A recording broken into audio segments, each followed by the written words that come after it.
Hello hi ಎಲ್ಲರಿಗೂ ನಮಸ್ಕಾರ. Welcome back to Chaitra Gowda YouTube channel. Sunday ನೈಟಿಂದ ವ್ಲಾಗ್ ಸ್ಟಾರ್ಟ್ ಮಾಡಿದ್ದೀನಿ. ಏನಪ್ಪ ಅಂದರೆ ನಮ್ಮ ಮನೆ ಹತ್ರ ಇರೋ ನಾಯಿಗಳಿಗೆ 3 ಹೊತ್ತು ಊಟ ಹಾಕದೆ ಹೋದರೂ 1 ಹೊತ್ತು ಊಟ ಹಾಕ್ತೀವಿ. ನಾವು ಡೈಲಿ ಹಾಕ್ತೀವಿ. ಏನು ನಾಯಿ ನಿಯತ್ತಂದರೆ ಇದೆ ಅನಿಸುತ್ತೆ ನೋಡಿ. ನಾವು 2 ದಿವಸ ಫಸ್ಟು 11 ಗಂಟೆಗೆ ಹಾಕ್ತಾಯಿದ್ವಿ. ಅದೇ ಟೈಮಿಂಗ್ಸ್ನೇ ಇಟ್ಕೊಂಡು ಮನೆ ಬಾಗಿಲಿಗೆ ಬರ್ತಾಯಿದ್ದೋ. ನಾವು ಡೈಲಿ ಊಟ ಹಾಕೋಕ್ಕೆ ಸ್ಟಾರ್ಟ್ ಮಾಡಿದ್ವಿ. ನಾಯಿಗೆ ಊಟ ಹಾಕಿದ ಮನೆ ಯಾವತ್ತೂ ಹಾಳಾಗಿದ್ದಂತೂ ಎಲ್ಲೂ ಇಲ್ಲ. ಮನುಷ್ಯರಿಗೆ ಮಾಡಿ ಹಾಳಾಗಿರೋದುಂಟು, ಆದರೆ ನಾಯಿಗಳ್ಗೆ ಊಟ ಹಾಕಿ ಯಾವತ್ತೂ ಯಾರ ಮನೆಯೂ ಹಾಳಾಗಿಲ್ಲ.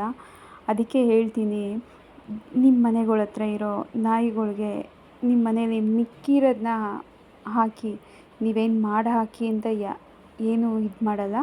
ಮಿಕ್ಕಿರುತ್ತಲ್ಲ ನಿಮ್ಮ ಮನೇಲಿ ವೇಸ್ಟ್ ಮಾಡೋ ಅಂಥ ಊಟಗಳ್ನ ನಾಯಿಗಳ್ಗೆ ಹಾಕಿ, ಅವಕ್ಕೂ ಹೊಟ್ಟೆ ತುಂಬ ಊಟ ಸಿಗುತ್ತೆ.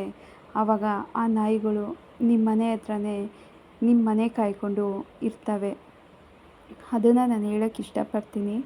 ಯಾರೇ ಆಗಲಿ ನಾಯಿಗಳ್ಗೆ ಒಂದು ನಿಮ್ಮ ಕೈಲಾಗಿರೋ ಒಂದು ವೇಸ್ಟ್ ಇರುತ್ತಲ್ಲ, ಜಗ್ಗೋ ಏನಾದರೂ ಅದರಲ್ಲಿ ನೀರಿಡಿ ಡೈಲಿ. ಅದಕ್ಕೆ ನಾಯಿಗಳ್ಗೆ 3 ಹೊತ್ತು ಆಗದೆ ಹೋದರೂ 1 ಹೊತ್ತು ಊಟ ಹಾಕಿ, ನೆಮ್ಮದಿಯಾಗಿ ಅವು ನಿಮ್ಮ ಮನೆ ಹತ್ರನೇ ಇರುತ್ತೆ. ನೀವೆಲ್ಲಾದರೂ ಹೊರಗಡೆ ಹೋದರೂ ನಿಮ್ಮ ಮನೆ ಕಾಯ್ಕೊಂಡಿರುತ್ತೆ. ದಯವಿಟ್ಟು ಏನಪ್ಪ ತೋರಿಕೆಗೋಸ್ಕರ ಈ ವಿಡಿಯೋ ಮಾಡ್ತಿದ್ದಾರೆ ಅಂದ್ಕೊಬೇಡಿ. ತೋರಿಕೆಗೋಸ್ಕರ ಏನು ಈ ವಿಡಿಯೋ ಮಾಡ್ತಾಯಿಲ್ಲ ನಾನು. ಎಲ್ಲರೂ ಸ್ವಲ್ಪ ಒಳ್ಳೆಯದಾಗಲಿ ಎಲ್ರಿಗೂ, ನಾಯಿಗಳ್ಗೆ ಊಟ ಹಾಕಿದ್ರೆ ಅಂತ ನಾನು ಈ ವಿಡಿಯೋ ಮಾಡ್ತಾಯಿರೋದಷ್ಟೇ. ಇಷ್ಟ ಆದರೆ ಲೈಕ್ ಮಾಡಿ, ಶೇರ್ ಮಾಡಿ, ಕಮೆಂಟ್ ಮಾಡಿ. ನೆಕ್ಸ್ಟ್ ವಿಡಿಯೋದಲ್ಲಿ ಸಿಗ್ತೀನಿ. ಓಕೆ, ಬಾಯ್.